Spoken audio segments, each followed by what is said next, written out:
When people hear about Sodom and Gomorrah, they often think they know the story. They remember that God destroyed these cities with fire from heaven. But the deeper question is this: what kind of sin becomes so serious that an entire civilization collapses under it? The story appears in the book of Genesis, where God tells Abraham that the outcry against Sodom is very great and their sin is extremely grave. But what exactly were those sins? Many people assume it was only one type of sin, but the Bible actually describes a whole culture that had become corrupted.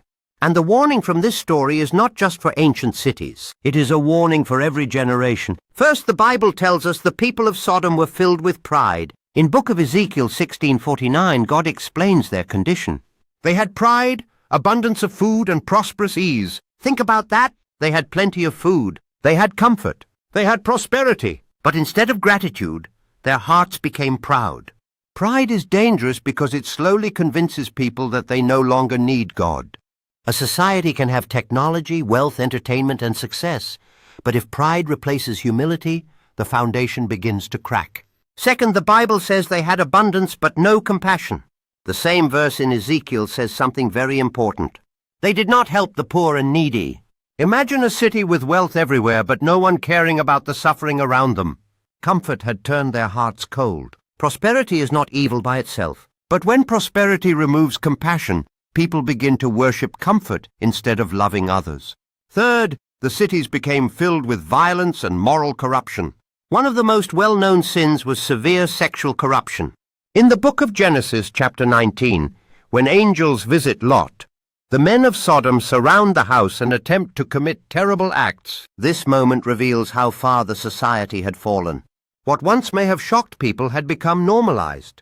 And this is often how corruption spreads. It doesn't happen overnight. It happens when small compromises slowly reshape a culture until wrong begins to feel normal. Fourth, there was spiritual laziness and careless ease. The Bible describes Sodom as living in prosperous ease. In other words, they were comfortable, entertained, satisfied, and distracted.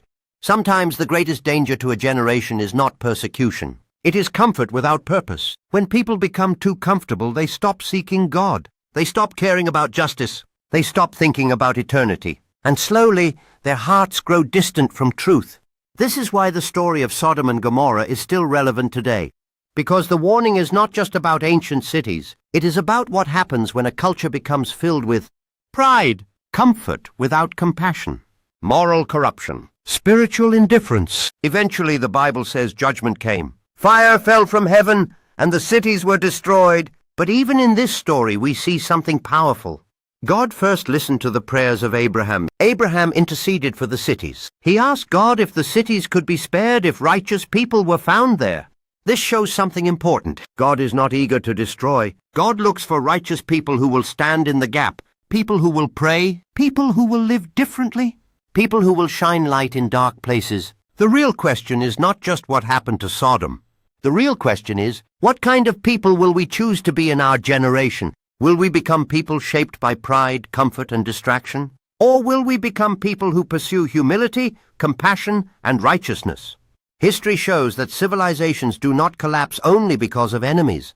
Sometimes they collapse because their hearts drift away from truth. But the good news is that one faithful person can still make a difference. One voice can speak truth. One life can shine light. And one generation can choose to return to God. So here is a question for you to think about today. If God looked at our society the way he looked at Sodom, what would he see in us? Would he see pride or humility, comfort or compassion, distraction, or people truly seeking him? Your life might be the difference between darkness and light for someone around you. If this message made you think, take a moment today to examine your heart and ask God to help you live with humility, compassion, and courage in your generation. And don't forget to like, share, and subscribe to Sight Kids and Niños con Vision so more people can hear messages that inspire faith and truth.